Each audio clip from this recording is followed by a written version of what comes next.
you got out there, you went to New York, and we didn't even mention the play before, but Miss Saigon. I mean, what was Yeah. that? So it took you I'm going back to what you said before. It Uh, took you 3 years, and then what, yeah. they call you up, and then how did Well, that happen? okay. Okay. You want me to tell you the whole process? Okay. What's interesting, and I have to just pause for a second in Okay. a way on this because I haven't seen you in so long, and it's like catch up time. So I'm Right. like going back to San Francisco State, which is, there's just so much stuff. It's like we could do a 5 hour, 6 hour visit with margaritas. Atta girl. Atta girl. No, but the funny thing was, I never told anyone about this, especially in San Francisco State, about the things that I had to go through, only because I just did not want to jinx it, you know. Yeah. So that's why I was kind of like hush hush on everything. But yeah, like I said before, I saw that blurb in at the Examiner, and I went there, and I met Vinny Liff, who was one of the agents, and David Caddick, who's the musical supervisor of all the Cameron McIntosh shows. So I was there, I sang my song, and then they said, listen, would you by any chance know or how to go about getting more people about to do this? And I really did not understand what they meant. And they said, well, actually, we did put out flyers, and we called the newspapers and also the Filipino newspapers there, and we just we didn't get that many people here. And I said, well, how many people have you seen? And then he goes, with you're the 25th. And I'm like, oh my God. So it was really weird to see that. Okay, because when I found out it was my Miss Saigon when I went there, and they said it. So And I'm you like, hadn't known. Right when you got in the no, door, they told you. no, they just said Asian Americans, Filipinos. And I went, well, and I figured, okay, yeah. And that it was going to Broadway. And so that's when they did say that about Miss Saigon, because since Leia was Filipino, they figured, oh, that's the talent pool that we need to get. You know, how can we go about it in San Francisco? Well, in the United States, because the majority of the actors of the ensembles in the London productions were from Philippines. And I don't know where I was going with. Oh yeah, so they basically said, can we give you a call in a couple of weeks? Yeah. And so they called me again, and they said, listen, what you said about the auditions, and I said, sure. It goes like, if we pay you, would you be interested in getting the we want to go back to San Francisco, and we want to do another open call audition, but we really need, you know, people to actually come there. And it said, would you be interested in trying that out? And I said, hell yeah, because the first thing I realized I know is that you need to network in this biz. And I figured, okay, yeah. So at least I have my foot in that door. So I set up that huge open call in SF State. I don't know if you knew that, or if you remember that there was a Miss Saigon audition there. Vaguely, yeah. Yeah, it was in one of the call room in the music department that that they did. And I was the stage manager, and it was just so weird that we had over like 200 people audition for it. Wow. And it was really nice, and that was like my first foray into like, oh my God, this is so professional that I get there, they have them sign in, I get their headshots, and then I tell them the way I go in, and then I announce them, and then they come in. It was really, it was eye-opening, because I didn't know that there were that much Filipinos who are that talented. And so I'm like, oh geez, this is my chance of actually getting into the role even less, because they're seeing a lot more. Yeah. Uh, so uh, But you have this I did amazing that. talent. It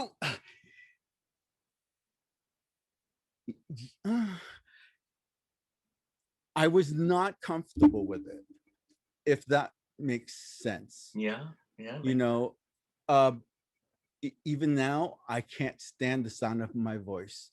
And even if I record, yeah, if I'm recording something, I don't like listening to it on the playback, especially when I'm singing. Yeah, it's weird. Even after all these years, I still kind of cringe when I hear my voice. You Well, know, I think a lot of real professionals, like, like going back to Katharine Hepburn, I don't think she watched her movies. She just did it, and I'm not going to watch no, that. no, okay, good. I'm not going to watch all those films. I've been in it. I've done it. I've gone through it. I don't need to see it on screen. Thank you very much. So I don't anyway, agree. yeah, that's what happened with it, and then that whole oh my god, that whole thing about Jonathan Price, uh, being a Caucasian playing an Asian role. So Right. that was a whole to do, and also the guy who played Tui was white, and I didn't know it, but once I got the recording of it, he was in yellow face and some eyelid makeup, and I'm Oh, like, oh my wow. god, this is bad.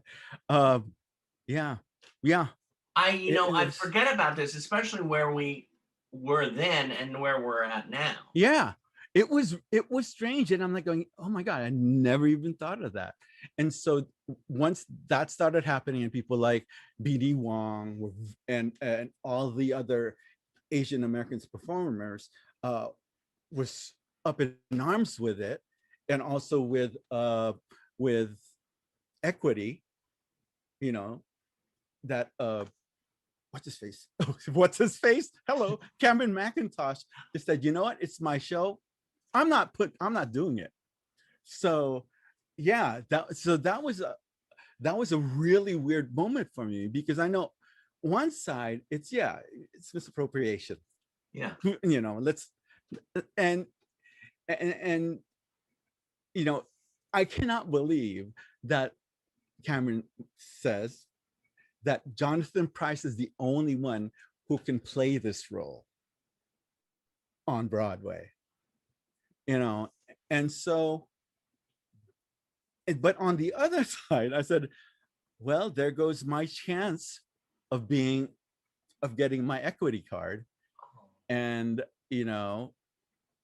not get into the show. So there's that. That's my first foray in very careful with politics, Oh my which God. I did not know about it. Yeah. That comes into play as I got into New York. But yeah, it was more that was probably the hardest thing for me, because you don't know what's happening, and you I tended to I need to plan ahead of what's going to happen, and it was tough for me uh because at that point I was working 3 jobs. I was doing shows Right. there. I was also uh I got hired to be a cover in Beach Blanket Babylon In San at the Francisco. same time in San Francisco. Yeah. uh so it was I was like, oh my god. But And were you oh, in? Oh, huh, go you were ahead. in New York and San Francisco. Were you like bi-coastal? No, I was no, I was still in SF You State were when I still got right, into. right. You were Yeah, still. I was still in college. Anna Morgado, who's also uh, uh, actually was one of the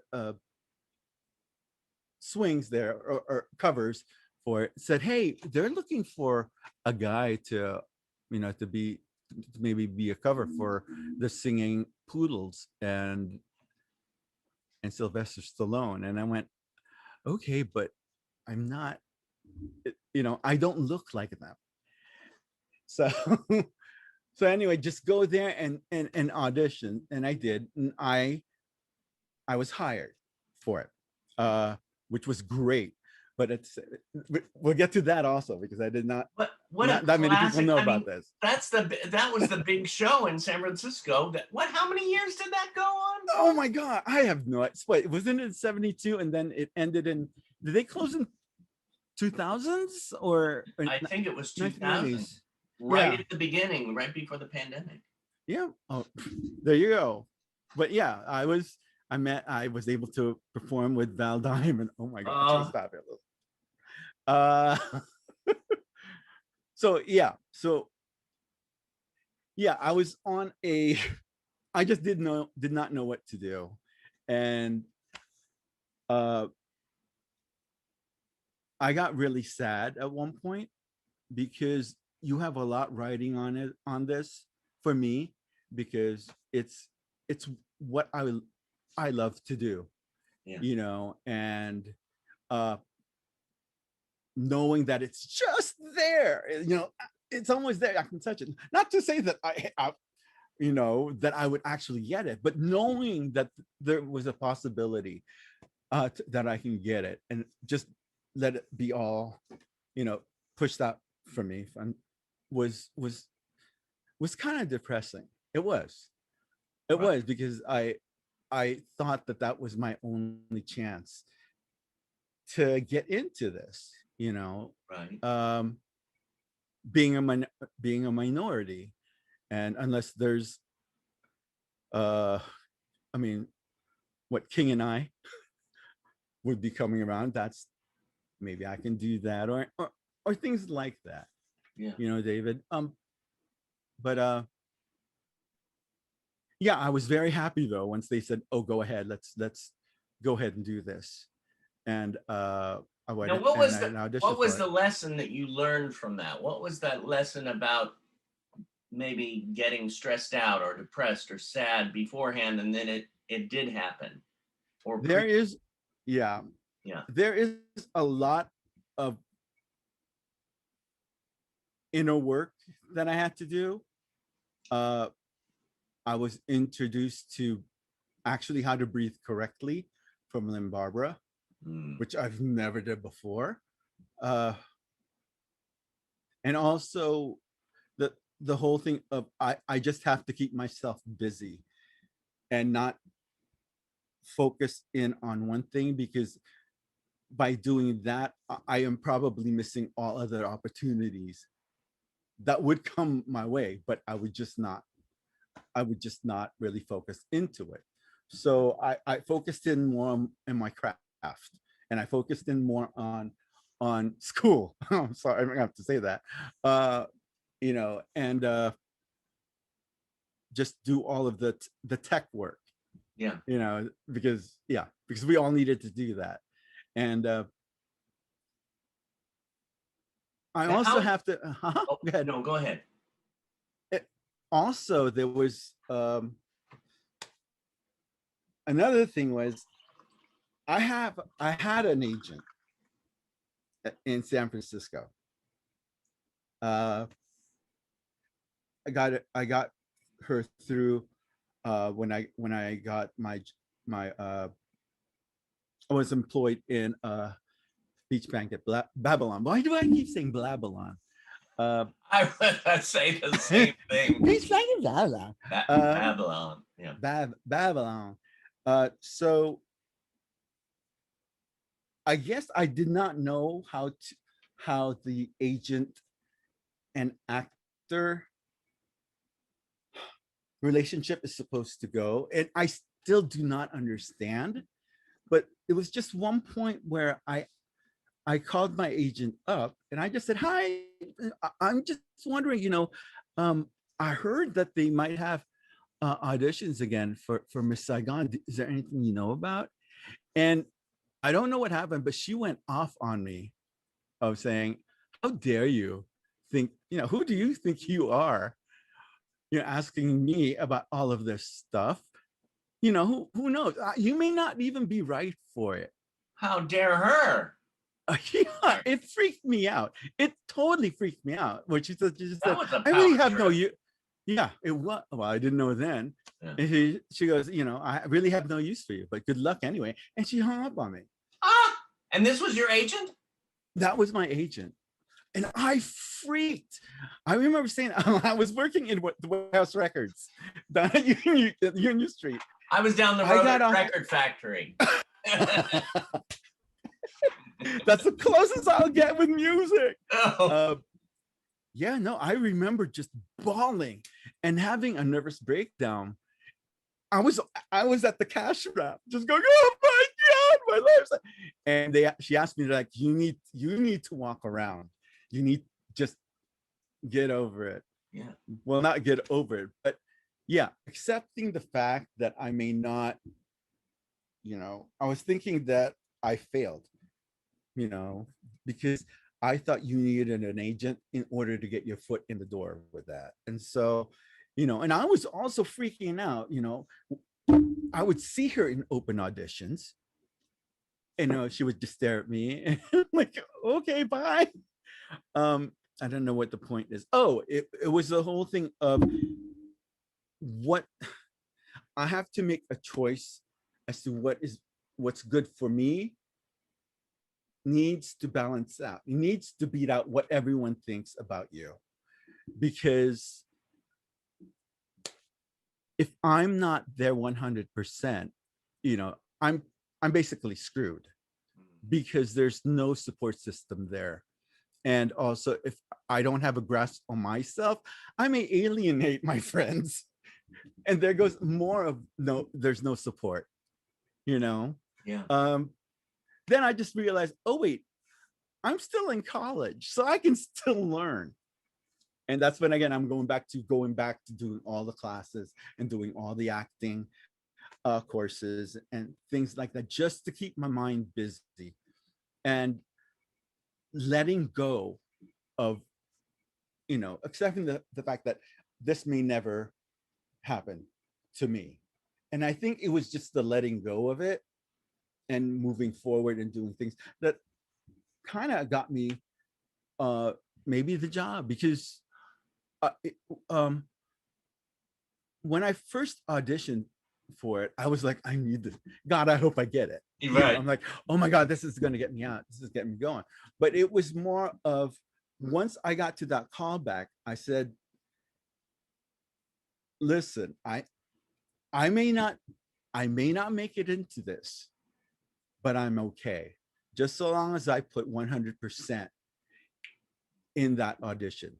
Yeah. So that means, that way I have no excuse or make any excuses for myself saying it's your fault, you didn't do 100%. It's all pretty much a mind fuck for me. Yeah. I don't know how that goes for other actors. So yeah, it was, talk about drama. Oh my God, talk about drama. And also, coupled with the fact that I was like 2 months after that, I was let go from my contract for Beach Blanket Babylon. Oh. Without even, they really saying it. They basically just said, we really don't have a space there for you. Right. Meaning, I'm like going, oh, you mean the fact that I'm not white? Because I kind of mentioned that at the audition, Really? And they also had some guy coming in already. Seriously, yeah, on board. So I'm like, oh, wow, this is really shanty. But this is sounding like the showbiz type thing. It really makes me think of those ups and downs, those hills and valleys that we go through in life, Yes. And we just have to, again, it's holding on to that roller coaster ride. Yeah, it is. And also the fear of just kind of going like this while you're going down that roller coaster ride. Exactly, because I forget to do that. I'm like, yeah. No, but yeah, it was interesting. So needless to say, that's where I kind of let myself physically go. Yeah, you see me in some of the pictures where I was like, well, and then but then you got a call, you said. They called you up out of the blue? They called me up and said, listen, Ray, I went, hi, What? we would like to see you uh, for the actual callbacks. So we'll fly you to New York and we're going to sing to the whole production crew. And yeah, so meaning Cameron McIntosh, David Caddick, Bob Avian, and Nicholas Heitner, who's the director. And so I was like, oh my God, all right, I gotta get back into shape. And this is what I said. I said, okay, Lord, whoever up there, if I get this, or if I do have a feeling that this may happen, I have to get myself healthy again. Uh, so I joined Jenny Craig in order, just so you know. From then on, I was on Jenny Craig. I don't know if you've seen me. I was carrying all these Jenny Craig folders. It's on all my classes, just going, okay, look at this. I have my food. Okay, great. So yeah, they flew me up there. Yeah. They flew me out there, and it was New York summer. Oh, Did not know the concept of summer in New York. yeah. And also I landed there at 6 o'clock at night. I had an audition at 10 the next day, and I get into my room and it is like 90 degrees, seriously 90 degrees. And I looked at the thermostat and I'm like, oh my God, it says here the air is still on, but it's 90 degrees. Again, the kid in me just said, I don't want to cause any problems. I'll just try and get some sleep, open the window. And that almost cost me my my audition. And that almost, yeah, You almost that overslept. yeah, I sang the song when I got there because I was so tired. And also I was wearing these I I always loved wearing baggy stuff, and I was wearing this really thick baggy jeans. Yeah. It was like that, and I had a t-shirt on and a jacket over it to hide my body, so it looks like I was swimming it, but I was sweating like a. And so once we did the dance auditions.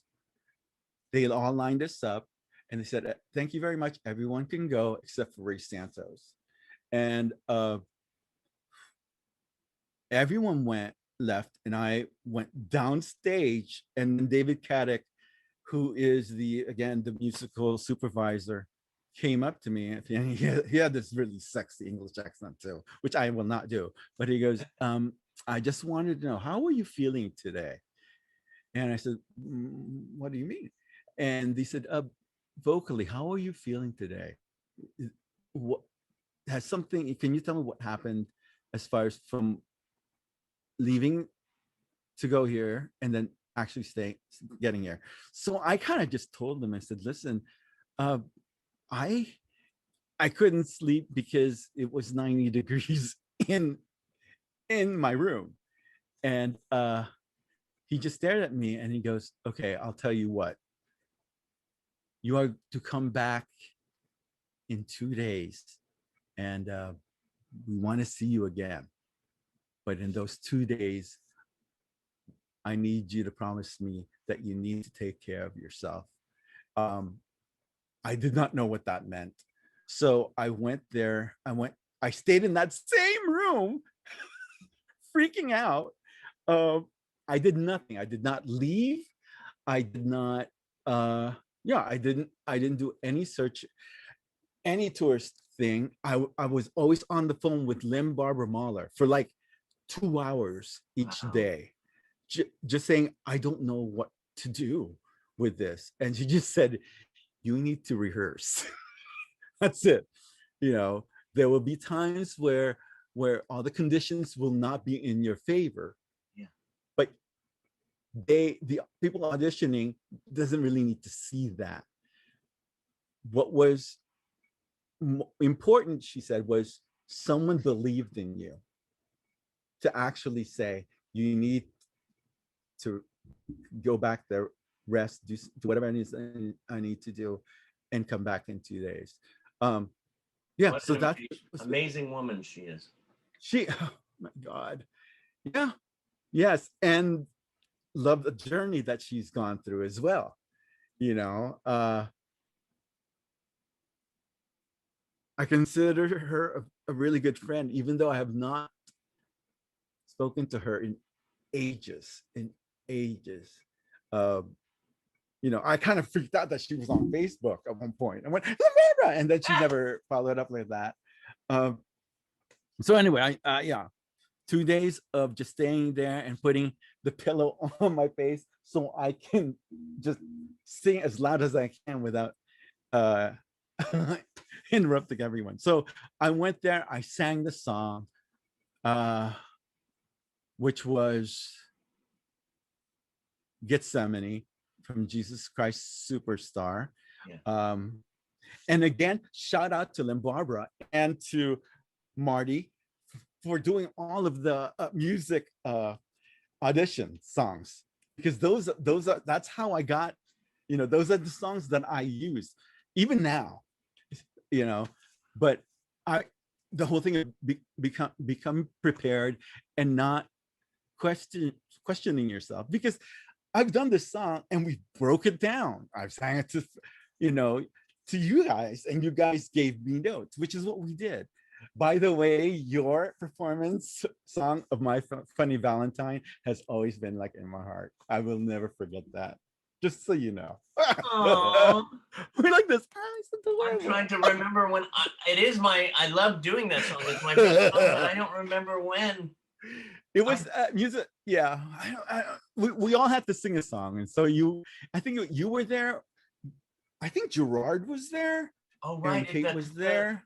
Oh, yeah. So just so you know, so thank you. It's funny that, yeah, people make an impact on other people. They don't, and they won't know it unless someone says it to you. Yeah. Say, hey, I noticed you and I remember you in that. And it's nice to know. It's nice to say, to think that. Sorry, I have to move that in there because this is about to fall. Yeah, so I did sing the song, and they flew me home, and I was just like, I told no one about it. I was just quiet, and I just went about, my daily routine, and just learning more songs, and also getting a freaking gym membership, which I've never done, to kind of get my weight back down. So yeah, it was in November. Yeah, it was in November. I had a phone call, and I was just about to leave because I was late for Robert Seagrist's class. Oh yeah. Yeah, the lighting, because he does not look upon, does not enjoy people going in there really late, right? No, not at all. Hi, Mr. Seagrist. God bless you. Yeah, so Vinny Liff called me and he said, Ray, how are you? And I said, I'm fine, Vinny. How are you? He's doing well. And he goes, oh, listen, how do you feel about maybe moving to New York? And I screamed. I started crying, and it freaked my mom out because I was probably screaming in Vinny's ear. Like, yeah, I'm so happy, thank you so much. And I hung up, and then I just looked at my mom and I said, I got it. And that's all I kept saying. And she was like going, what did you get, 3 months? What did you get, 3 months? And I was like, oh my God. And so, yeah, that feeling of, oh my God, just hearing that. Do you ever get that feeling where once they say you got to roll, and sometimes the whole energy changes in everything, and in myself, like a weight has been lifted, and I was able to breathe again. Um, it was surreal. I did not know. I was like walking in just in a daze. Even I and now also needed to go. I still need to go to school. So I was like, I go to Mr. Secret's class and I just sat there like this. And I was still in shock. I think it wasn't until and I was busted. I wanted to tell someone and I couldn't. Uh, I don't remember who it was, but I think I went to this in the sewing area with Mr. Byers, Right, right. and I think it was him that I finally just said think um I think I got into a show because I got into Miss Saigon and everyone just started screaming there and I went yes. So finally it was that time that I was actually able to celebrate what I have done. Nothing ego, no ego about it. It was just pure joy. And it was nice. And it was nice to feel what they're feeling and how they're feeling for me. And it was okay. It was memorable because after that, they just said, Ray, so what part are you playing? What role are you playing? I looked at them and I went, I don't know. I hung up on my agent. And I did. I was like, so I went to lunch and then This was another agent, though. well, no, it was Vanilla. It was the casting agent. Oh, the casting, right. It was the casting agent in New York, the guy who I auditioned to in day one. So I was like, oh motherfucker, I never asked about that. So then the whole thing of I can't call them up and say what did I get? When I got there, I didn't talk to anyone about that until 3 weeks. We got into rehearsal.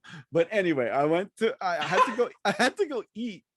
And then when I came back, there were all these flyers stuck on the wall, especially in